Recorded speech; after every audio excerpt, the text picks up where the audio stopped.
Life astrology channel அன்பர்கள் அனைவருக்கும் வணக்கம். நம்ம இந்த பதிவில் பார்க்க போகிறது, நமக்கு இந்த நோய் வந்துச்சுன்னா அதுக்கு காரணமே நவக்கிரகங்கள் தாங்க. எந்த நவக்கிரகங்களுக்கு எந்த நோய் வரும் அப்படிங்கிறத பற்றி நம்ம தெரிஞ்சுக்கலாங்க. ஒரு நபரோட வாழ்க்கையானது அவரோட ஜாதகத்தில் நவக்கிரகங்கள் அமைஞ்சிருக்கக்கூடிய அமைப்பின்படி அதனால் ஏற்படக்கூடிய யோகங்களோட அடிப்படையில் அமையுது. கிரகங்களோட அமைப்பானது பல நேரங்களில் பல நன்மைகளை தரக்கூடியதாகவும், சில அமைப்பாளர் நமக்கு மோசமான நோய் உடல் ஆரோக்கிய கோளாறுகளை தரக்கூடியதாகவும் இருக்குதுங்க. நவக்கிரகங்கள் நமக்கு தரக்கூடிய நோய் வளம் பரிகாரங்களுக்கு என்ன அப்படிங்கிறத தெரிஞ்சுக்குவோம். நீங்கள் தான் ஃபஸ்ட்டு டைம் நம்ம சேனலை பார்க்குறீங்கன்னா மறக்காமல் சேனலை சப்ஸ்கிரைப் பண்ணிக்கோங்க. பக்கத்தில் இருக்கக்கூடிய ஆல் பெல் சிம்பலையும் ப்ரெஸ் பண்ணிக்கோங்க. அப்போ தான் நான் போடுற வீடியோ உடனுக்குடனே உங்களுக்கு நோட்டிஃபிகேஷன் ஆகும். இப்போ நம்ம வீடியோக்குள்ளே போகலாம் வாங்க. சூரியன் தொடர்பாக ஏற்படக்கூடிய நோய்கள் அப்படின்னு எடுத்துக்கிட்டால், ஜாதகத்தில் சூரிய பகவானோட அமைப்பு சரியில்லாத சூழல் இருந்துச்சுன்னா அவருக்கு தலை, மூளை, இதயம், கண், எலும்பு முறிவு, அதே மாதிரி வலிப்பு தொடர்பான பிரச்சனைகள் இல்லைன்னா நோய்கள் ஏற்பட வாய்ப்புள்ளது.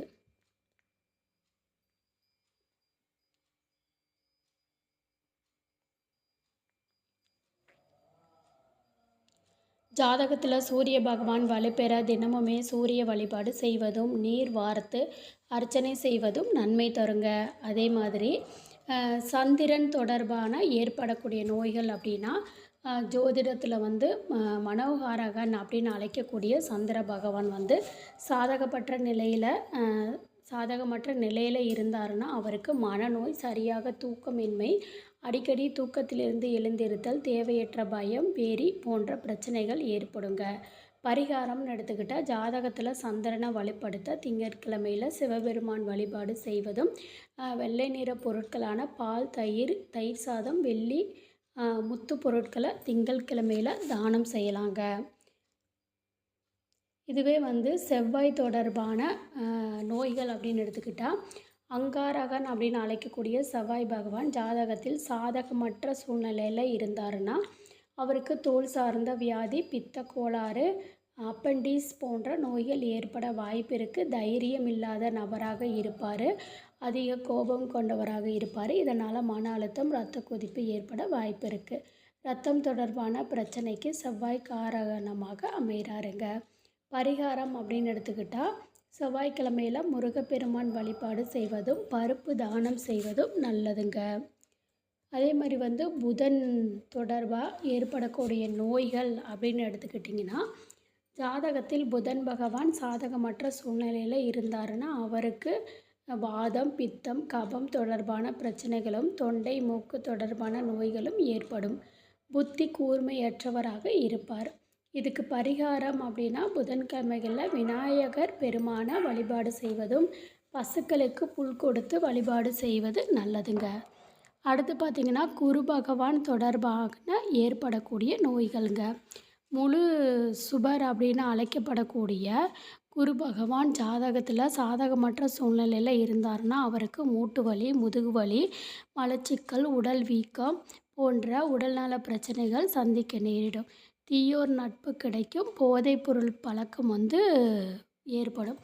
இவங்களுக்கு பரிகாரம் அப்படின்னு எடுத்துக்கிட்டால், வியாழக்கிழமைகளில் விஷ்ணு பகவானே வழிபாடு செய்வதும், மஞ்சள் நிற பழங்கள், உளுந்தம்பருப்பு, வெல்லம் இந்த மாதிரி பொருட்களை தானம் செய்கிறது ரொம்ப நல்லதுங்க. இதுவே சுக்கிரன் தொடர்பாக ஏற்படக்கூடிய நோய்கள் அப்படின்னு எடுத்துக்கிட்டால், களத்திரக்காரகன் சுக்கிர பகவான் ஒருவரோட ஜாதகத்தில் சாதகமற்ற நீச நிலையில் இருந்தார் அப்படின்னு வச்சுக்கோங்களேன், அவருக்கு வாதம், கபம் தொடர்பான நோய்கள் ஏற்படும். உடலில் உள்ளுறுப்புகள் பாதிக்கப்படும். தாம்பத்தியத்தில் பிரச்சனைகள் ஏற்பட வாய்ப்பு இருக்குங்க. இதே பரிகாரம்னு எடுத்துக்கிட்டால், வெள்ளிக்கிழமையில் பயிர், வண்ண ஆடைகள், அரிசி, வெள்ளி போன்ற பொருட்களை தானமாக கொடுக்கலாம். அதே சனி பகவான் தொடர்பாக ஏற்படக்கூடிய நோய்கள் அப்படின்னு எடுத்துக்கிட்டிங்கன்னா, கர்மகாரகன்னு அழைக்கக்கூடிய சனி பகவான் ஜாதகத்தில் சாதகமற்ற சூழ்நிலையில் இருந்தாருன்னா அவருக்கு வாதம், கபம் தொடர்பான நோய்களும், சுவாச பிரச்சனை, புற்றுநோய் போன்ற கடுமையான நோய்கள் தாக்க வாய்ப்புள்ளது. அதே மாதிரி பரிகாரம்னு எடுத்துக்கிட்டால் சனிக்கிழமைகளில் அனுமான் வழிபாடு செய்வதும், சனி பகவான் மந்திரத்தை உச்சரிப்பதும், நல்லெண்ணெய் கோவிலுக்கு தானமாக வழங்குவது நல்லது. மாற்றுத்திறனாளிகளுக்கு உங்களால் முடிந்த உதவிகளை செய்வது நல்லதுங்க. இதுவே ராகு தொடர்பாக ஏற்படக்கூடிய நோய்கள் அப்படின்னு எடுத்துக்கிட்டிங்கன்னா, சர்ப்ப கிரகமாக ராகு பகவான் சாதகமற்ற நிலையில் ஜாதகத்தில் இருந்தாருன்னா அவருக்கு தொற்று நோய், விஷபாதிப்பு, இதய நோய், கைகால் வலி, அதே மாதிரி பிரச்சனையெல்லாம் ஏற்பட வாய்ப்பு இருக்குது. பரிகாரம் அப்படின்னு கேட்டிங்கன்னா, ராகு பகவானுக்குரிய மந்திரமான ஓம் ராம் ரகவே நம, ஓம் ராம் ரஹ்வே நம. திரும்பவும் சொல்கிறேங்க, ஓம் ராம் ரஹ்வே நம அப்படிங்கிற பீஜ மந்திரத்தை தினமும் உச்சரிங்க. இதே கேது தொடர்பான ஏற்படக்கூடிய நோய்கள் அப்படின்னு கேட்டிங்கன்னா, ஜாதகத்தில் கேது தொடர்பான கேது தொடர்பான சாதகமற்ற அமைப்பு உங்கள் ஜாதகத்தில் இருந்துச்சுன்னா, அந்த நபருக்கு செரிமானம் தொடர்பான பிரச்சனைகளும், தோல் சிறந்த நோய்களையும் ஏற்படுத்த வாய்ப்பு இருக்குது. பரிகாரம் அப்படின்னு கேட்டிங்கன்னா, பைரவர் வழிபாடு செய்வது நல்லது. தேய்பிறை அஷ்டமியில் பைரவரை வழிபட வாழை இலையில் சாதம் படைக்க செய்யுங்க. நாய்களுக்கு ரொட்டி துண்டு இல்லைன்னா அதுகளுக்கு பிடிச்ச உணவு கொடுங்க. அது ரொம்பவுமே நல்ல பலன்களை கொடுக்கும். இந்த பதிவு உங்களுக்கு பயனுள்ளதாக இருந்துச்சுன்னா வீடியோவை லைக் பண்ணிக்கோங்க, சேனலை சப்ஸ்கிரைப் பண்ணிக்கோங்க. நன்றி.